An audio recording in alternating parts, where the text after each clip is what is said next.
मारीच रूप धरि मृग सुहावा, सीता मोहि बड़ भल भावा। राम कछु फल होई हित नाना, सीता हरण करायहु ठाना। तो प्रिय मित्रों, मारीच ने स्वर्ण मृग का रूप धारण कर लिया, जो माता सीता को अत्यधिक प्रिय लगा।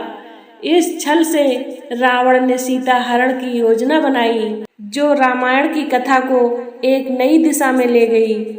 तो जय श्री राम दोस्तों, रामायण की इस अत्यंत महत्वपूर्ण और भावनात्मक कथा में आपका स्वागत है। आज हम आपको उस घटना के बारे में बताएंगे जिसने भगवान श्री राम माता सीता के जीवन में एक नया मोड़ ला दिया।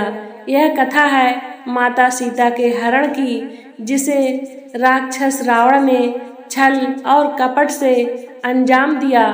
इस कथा के माध्यम से हम जानेंगे कि कैसे अधर्म और छल का मार्ग हमेशा विनाश की ओर ले जाता है।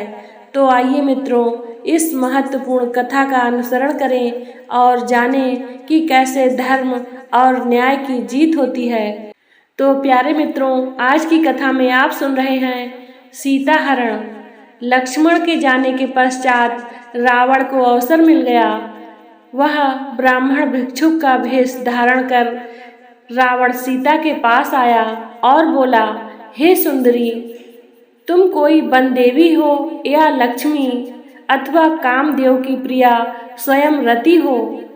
इस पृथ्वी पर तो मैंने तुम्हारे जैसी रूपवती लावण्यमयी युवती मैंने आज तक इस संसार में नहीं देखी। तुम कौन हो, किसकी कन्या हो और इस वन में किस लिए निवास कर रही हो?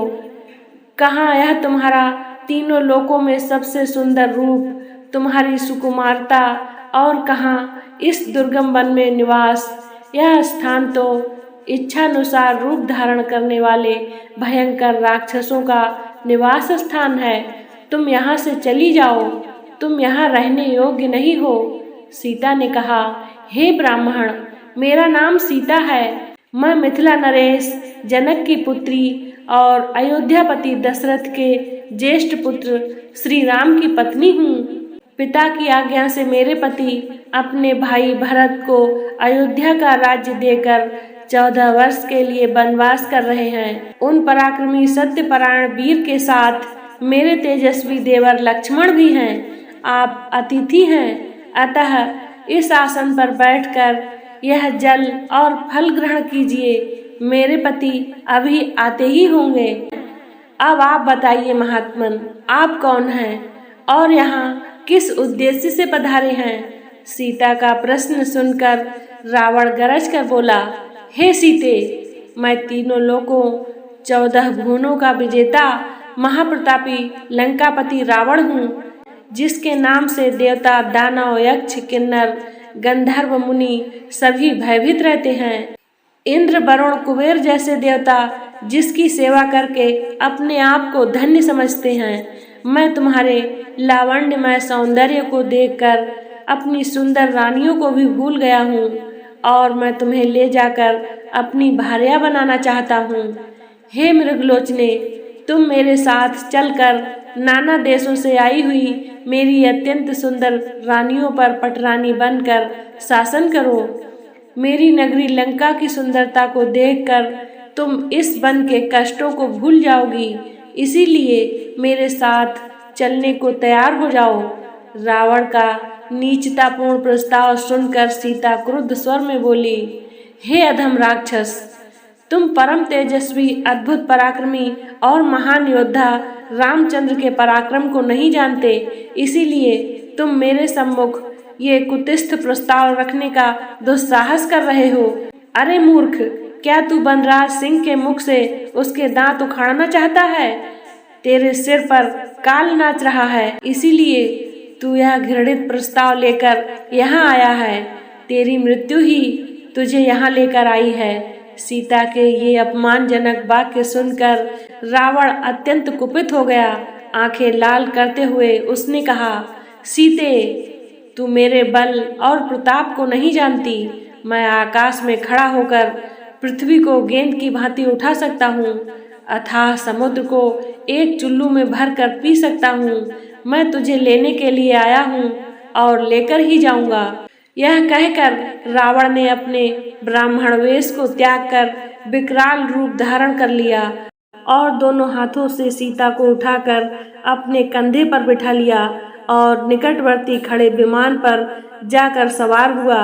इस प्रकार अप्रत्याशित रूप से पकड़े जाने पर सीता ने हाय राम कहते हुए स्वयं को रावण के हाथों से छुड़ाने का प्रयास किया, परंतु बलवान रावण के सामने उनकी एक ना चली। उसने उन्हें बांधकर विमान में एक ओर डाल दिया और तीव्र गति से लंका की ओर चल पड़ा। सीता निरंतर विलाप किए जा रही थी, हाय राम, हाय पापी रावण मुझे ले जा रहा है। हे लक्ष्मण, तुम कहाँ हो? तुम्हारी बलवान भुजाएं इस समय इस दुष्ट से मेरी रक्षा क्यों नहीं करती? हाय, आज कैकेयी की मनोकामना पूरी हुई। इस प्रकार विलाप करती हुई सीता ने मार्ग में खड़े जटायु को देखा। जटायु को देखते ही सीता चिल्लाई, हे आर्य जटायु, देखो लंका का यह दुष्ट राजा रावण मेरा अपहरण करके लिए जा रहा है। इस नराधम से मेरी रक्षा करने में आप असमर्थ हैं, क्योंकि यह बलवान है और अनेक युद्धों में विजय पाने के कारण इसका दुस्साहस बढ़ा हुआ है। आप रावण द्वारा मेरे हर लिए जाने का यह वृतांत मेरे पति से तो अवश्य ही कह देना। तो मित्रों, आज की कथा को यहीं पर विराम देते हैं। अब आइए कुछ अनमोल वचनों को सुनते हैं। जानकी हिया हरस विशेषा, श्याम गात मनहु नवनीला। निज प्रभु ही समझाई सिय दीनी, देखत हरस हृदय उरलीनी। तो प्रिय मित्रों, माता सीता स्वर्ण मृग को देखकर अत्यधिक प्रसन्न हो गईं और उन्होंने प्रभु श्री राम से उसे पकड़ने का अनुरोध किया। यह प्रसन्नता ही आगे चलकर उनके हरण का कारण बनी। जानकी यही हरस विशेषा, श्याम गात मनहु नवनीला।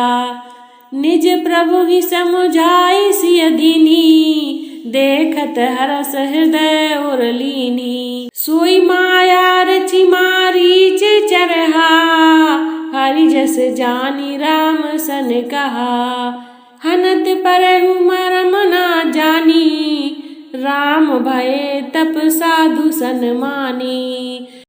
तो प्रिय मित्रों, मारीच ने माया रची और श्री राम को धोखा देने के लिए मृग का रूप धारण कर लिया। यह माया ही माता सीता के हरण का कारण बनी, जिससे रावण ने चालाकी से अंजाम दिया। तो प्यारे मित्रों, अब आइए कुछ अनमोल वचनों को सुनते हैं। अधर्म और छल का मार्ग अंततः विनाश की ओर ले जाता है, चाहे वह कितना भी शक्तिशाली क्यों न हो।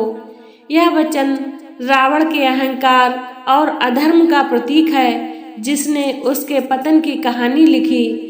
धर्म और सच्चाई की जीत सुनिश्चित होती है, भले ही संकट कितने भी बड़े क्यों न हो। यह वचन हमें सिखाता है कि धर्म और सच्चाई का मार्ग कभी नहीं हारता और अंततः न्याय की जीत होती है। धर्म का पालन करने वाला व्यक्ति कभी पराजित नहीं होता, क्योंकि धर्म ही सच्चाई और न्याय का मार्ग है। तो प्रिय मित्रों, यह वचन धर्म के महत्व को रेखांकित करता है और धर्म के मार्ग पर चलने की प्रेरणा देता है। तो दोस्तों, यह थी रामायण की वह महत्वपूर्ण कथा, जिसमें रावण ने अपने छल और अधर्म के कारण माता सीता का हरण किया। इस घटना ने हमें यह सिखाया कि अधर्म का मार्ग कभी भी सच्चाई और न्याय को हरा नहीं सकता। अंततः भगवान श्री राम ने रावण का संहार किया और धर्म की जीत सुनिश्चित की।